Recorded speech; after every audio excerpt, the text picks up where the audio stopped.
چلتے ہیں. سمامہ بن اسال ایک آدمی ہے جو یمامہ کا گورنر ہے. سمامہ یمامہ کا گورنر ہے, مسلمانوں کا دشمن ہے, اسلام کا دشمن ہے, میرے نبی کا دشمن ہے. ایک دن صحابہ نے پکڑ لیا اور پکڑ کر مسجد نبوی کے اندر لے آئے اور رسیوں سے جکڑ دیتے ہیں, رسیوں سے باندھ دیتے ہیں اور اللہ کے نبی کو خبر دیتے ہیں, آئے اللہ کے نبی آپ کے دشمن کو پکڑ کر لے آئے ہیں, آئے اللہ کے نبی آپ کے دشمن کو پکڑ لیا ہے, سمامہ بن اسال کو گرفتار کر لیا ہے, آئے اللہ کے نبی تشریف لائی اور اس سے مل لیجئے. وہ مسجد نبوی میں رسیوں میں جکڑا ہوا ہے. اللہ کے نبی مسجد نبوی میں آئے, اپنے دشمن کو دیکھا جو میرے خون کا پیاسا ہے.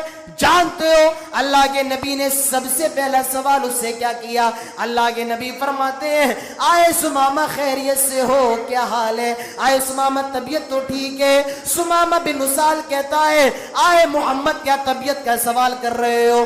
آئے محمد کیا خیریت معلوم کر رہے ہو؟ تیرے ساتھیوں نے تو مجھے یہاں پکڑ کے رکھا ہے, مجھے جکڑ کے رکھا ہے اور مجھ سے یہ سوال کر رہے ہو کہ میں خیریت سے ہوں. آئے محمد نہیں بتاؤں گا.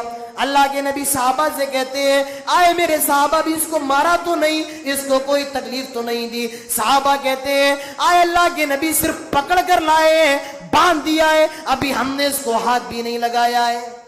اللہ کے نبی فرماتے ہیں آئے سمامہ بتاؤ تمہارے ساتھ کیا کیا جائے؟ آئے سمامہ بتاؤ تمہارے ساتھ کیا کیا جائے؟ کہنے لگا ان تقتل تقتل ذا دمن وان تنعم تنعم علی منعم. آئے محمد میں آپ کا دشمن ہوں, میں نے آپ کو ختم کرنے کی بہت کوششیں کی ہیں اور اب تو میں آپ کے قبضے میں ہوں. ان تقتل تقتل, چاہو تو قتل کر دو, چاہو تو مار دو, چاہو تو سزا دے دو. وان تنعم تنعم علی منعم, اور اگر چھوڑ دو تو یہ تمہارا انعام ہوگا, اگر چھوڑ دو تو تمہارا احسان ہوگا. قتل کر دو تمہاری مرضی ہے اور چھوڑ دو تو تمہارا احسان ہوگا. اللہ کے نبی فرماتے ہیں آئے سمامہ ذرا ایک مرتبہ میرے چہرے کو دیکھو. آئے سمامہ نظریں کیوں جھکی ہوئی ہے, نظریں تو اٹھاؤ اور ذرا میرے چہرے کو دیکھو. سمامہ کہتا ہے تیرے چہرے کے بارے میں بتایا گیا ہے تو تو جادوگر ہے, تم تو جادوگر ہو, تمہارے چہرے دیکھ کر لوگ تمہارے جادو کے شکار ہو جاتے ہیں. نہیں میں تمہارا چہرہ نہیں دیکھوں گا. اللہ کے نبی فرماتے ہیں آئے سمامہ ذرا چہرہ تو دیکھو. سمامہ کہتا ہے آئے محمد میں نے روم کی بستی, آئے محمد میں نے دنیا کے بڑے بڑے بادشاہ دیکھے ہیں, بڑے بڑے حکمراں دیکھے ہیں, اور جاؤ میں یہ دعوے کے ساتھ کہہ رہا ہوں دنیا کے اندر سب سے خراب چہرہ تیرا چہرہ ہوگا, دنیا کے اندر سب سے بدصورت چہرہ تیرا چہرہ ہوگا. صحابہ فرماتے ہیں اس نے میرے نبی کو اتنی خطرناک گالی دی, میرے نبی کے چہرے کو برا کہا, وہ چہرہ جس کے بارے میں حضرت عائشہ نے فرمایا میرے حبیب کا چہرہ تو 14ویں کا چاند تھا, وہ چہرہ جس کو دیکھ کر صحابہ کئی کئی دن بھوکے رہا کرتے تھے, نبی کے چہرے کو گالی دے رہا ہے. صحابہ نے اپنی تلواروں کو نکال لیا. اللہ کے نبی کہتے ہیں صحابہ اپنی تلواروں کو میان کے اندر رکھ لو.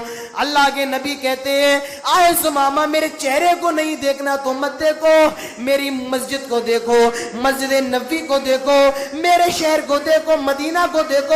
سمامہ کہتا ہے آئے محمد میں نے بہت بڑے بڑے مقبرے دیکھے ہیں, میں نے بہت بڑے بڑے گرجا گھر دیکھے ہیں, جہاں دنیا کے اندر سب سے خراب مسجد تیری مسجد ہے اور دنیا کے اندر سب سے خراب شہر بھی تیرا شہر ہے. یہاں نبی کو گالی دے رہا ہے اور یہاں نبی کے شہر کو بھی برا کہہ رہا ہے, جہاں دنیا کے اندر سب سے خراب شہر تیرا شہر ہے. اللہ کے نبی خاموش رہے اور اپنے گھر پہ چلے گئے. آپ نے کچھ نہیں کہا. دوسرے دن آئے, کہا سمامہ اب تو دیکھو, کہا نہیں دیکھوں گا. آپ چلے گئے, کچھ نہیں فرمایا. تیسرے دن آئے, کہا سمامہ اب تو دیکھ لو. کہنے لگا بھی نہیں دیکھوں گا. فرمایا ایک مرتبہ میری مسجد کو دیکھو, میرے شہر کو دیکھو. کہنے لگا آئے محمد میں نے روم کی بستی دیکھی ہے, میں نے ایران کی بستی دیکھی ہے, جہاں کائنات کے اندر سب سے بدصورت بستی تیری بستی ہے, کائنات کے اندر سب سے خراب شہر تیرا شہر ہے, اور پوری دنیا کے اندر سب سے بدنما چہرہ تیرا چہرہ ہے. حضرت عمر کی تلوار حضرت عمر کا ہاتھ تلوار کی میان پہ چلا گیا. آئے اللہ کے نبی اس نے آپ کی شان میں بہت گستاخی کر لی ہے. آئے اللہ کے نبی اس نے بہت گالیاں دے لی ہے. آئے اللہ کے نبی اب اجازت دے دیجئے میں اس کی گردن مار دوں. آئے اللہ کے نبی اجازت دے دو میں اس کی گردن کاٹ دوں. آئے اللہ کے نبی اس نے تمام حدوں کو پار کر دیا ہے. آئے اللہ کے نبی اجازت دے دیجئے میں اس کی گردن مار دوں. اللہ کے نبی فرماتے ہیں آئے صحابہ اپنی اپنی تلواروں کو اپنی اپنی میانوں کے اندر رکھ لو. جوش میں آنے کی ضرورت نہیں ہے, غصے میں آنے کی ضرورت نہیں ہے. اپنی اپنی تلواروں کو اپنی میانوں کے اندر رکھ لو اور سن لو, یہ میرا دشمن ہے, اس نے مجھے مارنے کی بہت کوششیں کی ہیں, لیکن سن لو میں سمامہ بن اسال کو کوئی سزا نہیں دوں گا, میں اس سے انتقام نہیں لوں گا. اور میں محمد رسول اللہ صلی اللہ علیہ وسلم یہ اعلان کرتے ہیں کہ میں سمامہ کو چھوڑ دیتا ہوں, میں سمامہ کو آزاد کر دیتا ہوں. یہ اخلاق ہے. دشمن خون کا پیاسا, اللہ کے نبی فرماتے ہیں سمامہ کو میں چھوڑ دیتا ہوں, سمامہ کو معاف کر دیتا ہوں. اور جاؤ اس کو کھولو اور مسجد اور مدینے کے بارڈر تک چھوڑ کر کے آؤ, مدینے کی حد تک اپنے صحابہ کو بھیجا, جاؤ اس کو لے جاؤ, کوئی اس پہ حملہ نہ کرے, کوئی اس کو مارے نہیں, اور مدینے کے بارڈر تک چھوڑ کر کے آؤ. اب میں نہیں کہوں گا, اب سمامہ جو کہہ رہا ہے اس کو سنیے. سمامہ کہہ رہا ہے میری زنجیروں کو کھولا گیا, میری رسیوں کو کھولا گیا, اور مجھے مسجد نبی سے نکالا گیا, میں نے نبی کا چہرہ نہیں دیکھا ہے. سمامہ کہتا ہے میں آگے کی طرف بڑھ رہا ہوں, میرے قدم آگے کی طرف بڑھ رہے ہیں, میں نے سوچا ایک مرتبہ ذرا اس نبی کا چہرہ تو دیکھ لو, ایک مرتبہ محمد کا چہرہ تو دیکھ لو, یہ کیسا ہے, اس کی شکل کیسی ہے. سمامہ کہتا ہے میں نے ایک ہی مرتبہ پیچھے مڑ کے دیکھا تھا, ایک ہی مرتبہ نبی کا چہرہ دیکھا, جتنی تیزی سے دوڑتا ہوا گیا تھا اس کی دگنی تیزی سے دوڑ کر کے آیا. اللہ کے نبی فرماتے ہیں آئے سمامہ ہم نے تو تمہیں چھوڑ دیا تھا, آئے سمامہ ہم نے تو تمہیں آزاد کر دیا تھا, اب کیوں آئے ہو, کیا بات ہے. سمامہ کہتا ہے آئے محمد رسول اللہ صلی اللہ علیہ وسلم, چھوڑا تو تب تھا جب میں نے آپ کا چہرہ نہیں دیکھا تھا, اور اب میں جب لوٹ کر آیا ہوں تو اب میں صرف سمامہ نہیں رہا, بلکہ اب میں اسلام قبول کر لیتا ہوں, اور میں آپ کے ہاتھ پر اسلام قبول کرنا چاہتا ہوں.